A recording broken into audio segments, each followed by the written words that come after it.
All right, we're back. It's after hours. Travis Gibbs Jordan Lass here. I'm not going to call it a victory Monday because I'm not a douche, but it's nice to see the Lions win a game. Come on, we're not on the team, so I'm not going to sit here and act like I am. You know what I mean? If you're as plugged into sports as we are, that was a shot at somebody, and that was terrific. I'm yeah, here for it. Victory Monday, victory Monday here. No, it's not my jam. Okay, let me just say I'm happy the Lions. Yeah, I'm very happy. I was a little nervous going into that game because I wasn't sure what was going to happen. You know, we know all the storylines. Ben Johnson, first time back at Ford Field, not on the Lions coaching staff. Bears on paper, I think, are a lot better than they played yesterday. But the Lions punked them. I mean, there's no way around it. That's the best way to describe what happened yesterday. Yeah, they rubbed the Bears' nose in their doo-doo. That was personal for Dan Campbell and company. I think it's personal because Ben Johnson was back here. I think it was personal because of the way things went last week.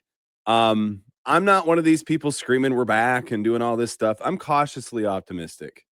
There's still a lot of questions, still a lot of injuries. What are they going to do at the deadline? If anything, is Brad going to play around in the $5 DVD bin at Walmart again? Like we need a legitimate person here. Yeah.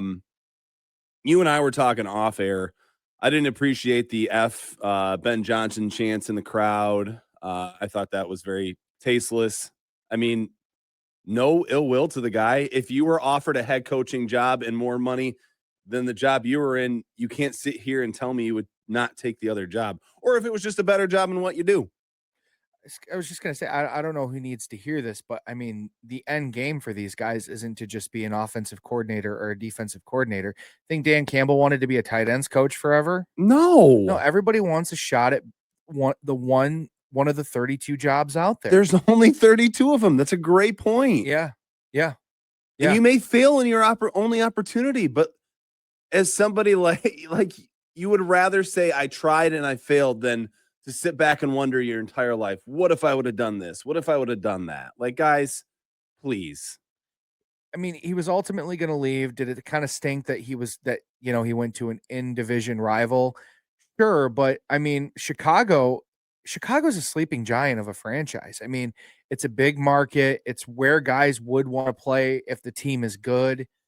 I don't think he's going to have any issues getting talent there. It's just going to take some time. It's a new system, and I'll be honest. I don't think Caleb Williams is the guy. I just don't. I don't think so either. But they keep doing this. The Bears keep doing this.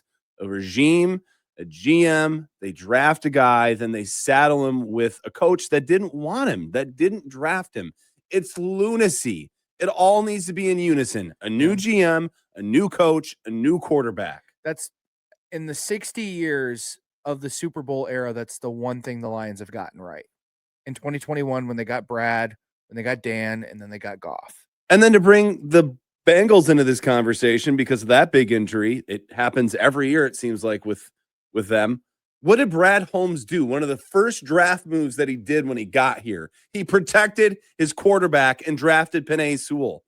Why do these teams just not invest in your investment? Because they're not serious about winning. Oh my! I think we could talk about the Bengals here in a little while, just because that's probably the worst thing to come out of football this weekend is the Joe Burrow injury. But I want to say this really quick. I think a lot of people were quick to the trigger about Morton and Shepard. I know it wasn't the best game plan defensively early on, but once they got out of the scripted plays, I think Calvin Shepard's defense looked pretty darn good. I think you could still see there was a lack of a pass rush there at times, but then you look at the offensive side of the ball. I mean, they were just humming. I mean, everything was working. Deep passing game, the play action game, the running game, everything was working for the Lions offensively. Well, and it's funny because I was texting my brother. I was at the zoo while the game was on, and he was like, we were up, and he was like, well, the running game still needs to get going. And as soon as he said that, they started kicking it into gear. And I want to add to what you said about Shepard and Morton, the ability of this staff to make halftime adjustments. What is one thing we constantly screamed the last couple of years? There was never any halftime adjustments. Washington is the perfect example. Yeah. You had no game plan for what happened when they punch you in the mouth. Yeah. They made no adjustments. So the fact that this team is already showing us that they can make adjustments and do things a little bit differently, it is encouraging. But you brought it up. I know they got 4 sacks, but that pass rush was non-existent in the first round, or the first half, rather. Yeah. It just wasn't there. And you may have 2 guys, and I want you to get to this Marcus Davenport audio because the dude's always hurt. We just talked about it. He's Peter Griffin every 5 games. Well, Marcus Davenport, I mean, it was just dark comedy when he sacked Caleb Williams, and immediately starts grabbing at his arm. And then he had this to say after the game. Sorry, physically, can you walk us through a couple of looks you got from the training staff today and how you're feeling after this one? No. Yeah, I'm gonna leave that to them, and hey, I'm here. Nothing serious then. I don't know. We about to see. Okay. All right. So he can't stay healthy, and he's wholly unlikable. Got it. Yeah, that's all right. Yeah, I didn't like that either. That's the second time I've watched it, and it bothered me more this time. Just arrogance. Oh, there's a level of transparency you have to have, especially when you're a player in his shoes. You know what I mean? A guy that notoriously can't stay healthy. I mean, that is who you are as a player. And to say that to the media afterwards, I mean, look, this team invested in you this year. They brought you back. They didn't bring in any more reinforcements because they thought you could be the guy opposite Hutch. And you have to be. You know how many double teams he's going to get? You have to take advantage, and you haven't. And then you have the balls to act like that? Right. Yeah. Come on, bro.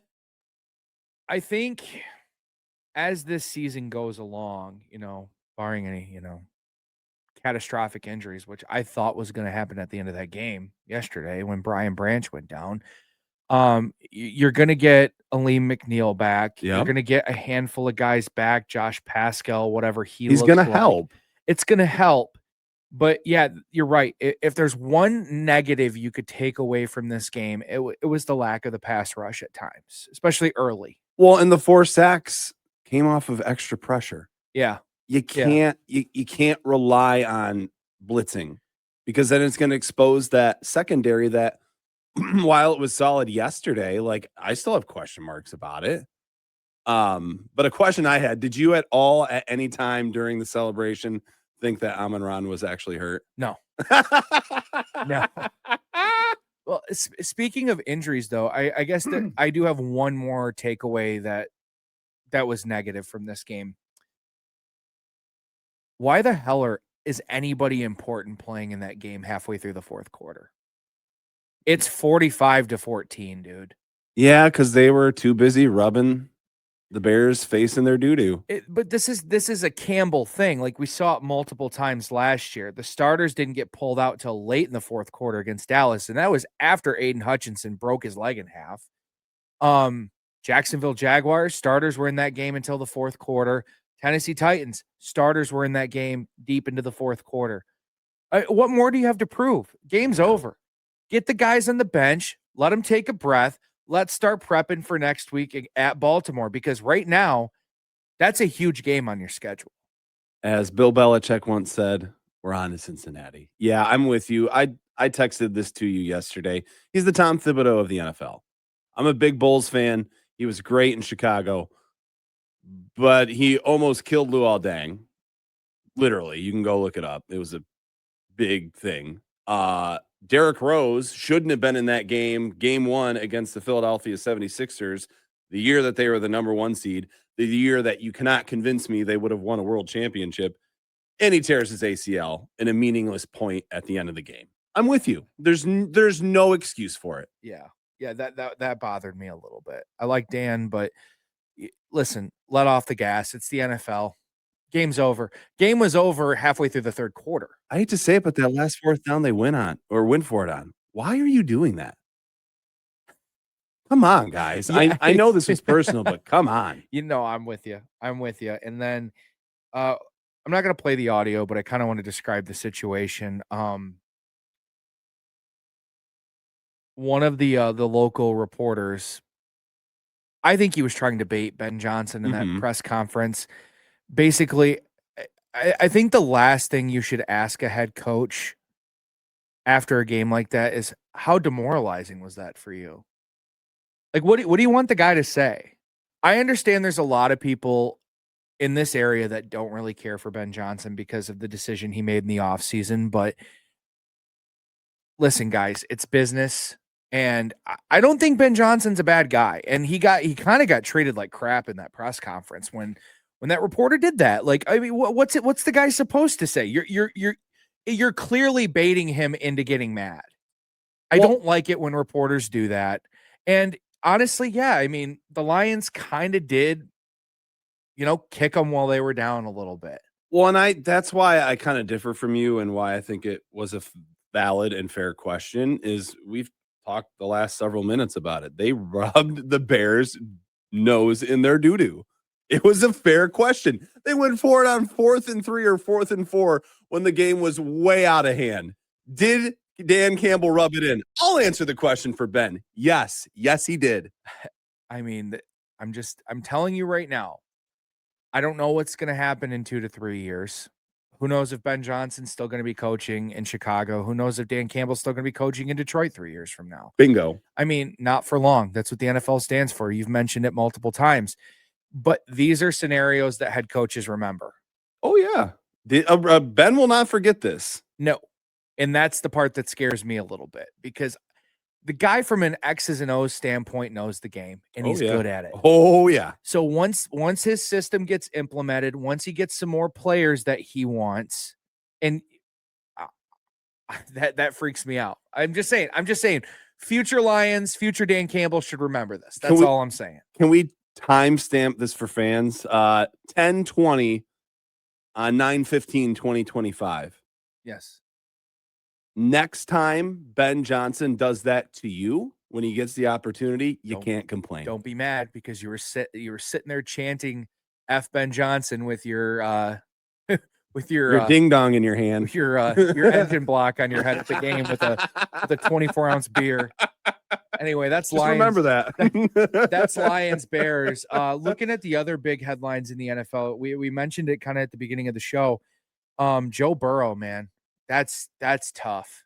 That's super tough to see a guy of that caliber go down with that kind of injury. And this kind of thing seems to happen to him every single year. And it's because, I mean, let's face it, the Cincinnati Bengals and the Detroit Lions are very similar in a way. Ownership is incompetent. They finally have a guy that sells tickets and sells jerseys, but they're not investing into him at all with the guys up front. No, they did nothing in the offseason. They alienated Trey Hendrickson. That franchise is absolutely rudderless. He is Matt Stafford 2.0. Now, I'm going to give Burrow a lot more credit than Matt. I still don't think he was as good as people made him out to be here, and I can't stand the Detroit Rams fans. But yeah, I mean, he's going to have to force his way out of there. Either that or they're going to have to wholly invest in that line because he can't stay healthy. If you can't keep him upright, what do you expect? Right. Guys. Is their backup still Jake Browning? I think so. And he played okay. Shout out Washington Huskies. I mean, it helps us. You mentioned it pre-show. I mean, we play them soon. Yeah, 3 weeks from now, man. Going back to the Lions for a second, because Baltimore looked good again. Yeah, they ragdolled the Jets. Browns. Oh, was it the You're right. It was the Browns. Derrick Henry had 11 carries for 23 yards, and they still won by that much. Yeah. I need the Lions to keep it respectable. If you go out into Baltimore and you get blown out, I'm feeling as bad as I did game 1. I don't think it'll be close. I don't think they're going to win by any means, but I don't think they're going to get ragdolled. Other things that happen around the NFL, you just mentioned Baltimore. We talked about Joe Burrow. The other thing I wanted to talk about was that Eagles Chiefs game, man. Are the Chiefs bad? They look bad. We had this discussion last year. We kind of threw some dirt on them, and then they resurrected. Until the body is in the ground and it doesn't come up, I can't say yes. I mean, I have to make sure Frankenstein's actually dead. There's still a pulse. There's still somewhat of a pulse. They're on life support. Yeah, sure. I mean, Mahomes didn't even have 200 yards. We're hoping oxygen is still getting to the brain at this point. We're not sure yet. We're not sure. It's a coin flip, you know? Listen, man. I mean, we all know the statistic. I mean, 12% of teams that start 0-2 make the playoffs. I think it's 6%, brother. Is it? Okay. It's just under 7%. Like it does not happen often, guys. And I'll be honest, the way the Chiefs are playing, man, I don't think they're a 6% team that makes it. Offensively, just what do they have to offer? I know. They can't run the ball consistently. I mean, they have a bevy of injuries. Sure. I mean, I think it might help when they get Worthy back and when they get Rice back from the suspension. That should help them a little bit. But man, their offensive line can't protect. They can't open up lanes in the running game. Travis is cooked. Sorry, Swifties. Yeah, I mean, we all kind of knew that though. After last year, he looked very pedestrian last year. Yeah. What about the Dallas and Giants game? Wow, that game was drunk off its ass. I mean, how about the offensive lineman setting a record, 4 penalties in the first drive? I just knew as soon as Pickens made that play and got into field goal range, I'm like, oh boy, Giants are gonna Giants here. They're gonna find a way to screw this up. And they did, man. They did. I think Dable's a dead man walking. Oh, for sure. I think if there's 2 coaches in the NFL right now, and I guess we'll cap it with this game too. I think it's Dable and I think it's Mike McDaniel. Yeah. I think both of those coaches are dead men walking. I mean, the Dolphins, the way they looked on Sunday, I think he's done. Oh yeah. Tua in the press conference going after Tyreek Hill in a way. Like you got teammates fighting now, impressors. Yeah. Like you're 0-2. You lost to a Patriots team that's not very good. Yeah. At home. Yeah, man. Very quickly, I gotta tell you what, man. Out of 8 quarters, JJ McCarthy has played 7 quarters of dreadful. Thank you for bringing that up. I forgot about dreadful football. Yeah, and you can miss me with the he had a great 4th quarter against the Chicago Bears. I mean, did you just watch Chicago play Detroit? I mean, congrats. Yeah. I mean, what do you want from me? You managed to not lose that game to a terrible team. So JJ, and some of the supporters are saying, well, his offensive line's terrible. No, I think part of it too is he's just hanging onto the ball way too long. Yeah. He doesn't have the line that he had at Michigan where he can sit back there all day, make a sandwich, and then throw a ball. He doesn't have the luxury of having Blake Corum in the backfield with him anymore. He's got an aging running back there. And I mean, how long is this going to go on before Justin Jefferson goes, this is enough? Like, what are we doing here? Yeah, I think he's going to force his way out eventually. And then the last one, the Colts, man, seeing the owner down on the sidelines with the headset on, bro, that is so cringy. And to be honest, after Steichen's done, who wants that job? That's like working for Jerry Jones. Hey, man, they're 2-0. Like she's some great talent evaluate. Like 2-0, baby. Give me a break. 2-0 in a really bad division. Danny Dimes. Honestly, they're going to go to the playoffs. They're going to flirt around. They're going to stay in purgatory. They're not good enough to be good. They're not bad enough to be bad. I'm not surprised this is happening with Daniel Jones, though. I never thought he was the problem anywhere he's been. New York's a hard place to play. Well, and especially when it's a dysfunctional franchise, too. Like it's a dysfunctional fan base. Yeah. I mean, let's face it, the Giants, outside of tripping into 2 Super Bowls, they've been a dumpster fire for a long time. Yeah. They have been. Usually in between those runs, they're pretty bad. Yeah. I can't tell you the last time I thought anything of the New York Giants. It's been a while. Even when they won the Super Bowls, those weren't good teams by any means. Yeah, both of them were. I swear one of them was a wild card. Yeah, I think the year I think both years. Yeah. Yeah. So when they beat the undefeated Patriots, they were 9-7 that year. With a quarterback that does not belong in the Hall of Fame. No, even though he has 2 rings. The Hall of Very Good. Yes. Eli Manning. Yes. Maybe the Hall of Good. Maybe the Hall of the 1,000-yard stare. Yeah. You know what I'm talking about. I really don't. I don't think it's worth mentioning Michigan or Michigan State today. I mean, great, you guys beat up on 2 JUCO teams. I mean, Michigan State. The game was closer than I think a lot of people liked, but I mean, I thought it was very vanilla. Here's the thing, though. I was talking to my brother about it. I think that it was a mix of a couple of things. I think it was a letdown game from emptying your bag against Boston College. I think it was a trap spot looking ahead at USC. Bad teams find a way to lose that game. Yeah, Good teams find a way to win, and they're a good team. I wanted to bring never in doubt. No, but I want to ask you, 15.5 is the line at USC. That's steep. 15.5. They didn't even beat Purdue by more than 16 points. I mean, give me the Spartans and give me the points. Yeah, I think Vegas is looking at that game against Youngstown State and going, what the hell? Like, what do we do with this? Well, what am I supposed to be amazed at with USC? I haven't Nothing. seen anything that's amazing. I sat and watched most of that game because my wife she's from Indiana. She's a big Purdue fan. And I kept saying to her throughout the game, I'm like, I don't think USC is 20 points better than Purdue right now. Purdue just keeps tripping and falling because that's what they do. So, yeah, no, I'm with you. I think that line is very suspect. I think Michigan State will hold their own in that game. I'm not saying they're going to go out there and win, but I don't think they're going to get their asses kicked by any means. No. And can I mention one thing about Biff Poggi? Can you sit down and shut up, please? God, he's the Batman comment. That's like the I bleeping love you, Jim Harbaugh from Sharon Moore. Please sit down and shut up. He's such a hick. I mean that he's guy Batman. That guy left the game and went back to his double wide and in Mecosta County. Like, oh what my the God. hell is like, that? bro. That's embarrassing. He's Batman. He's so good he can choke you with a cordless phone. Great. You guys emptied your bag against Central Michigan. Like, I mean, congrats. You beat it. We're upset about Sharon's suspension. Great. Wonderful.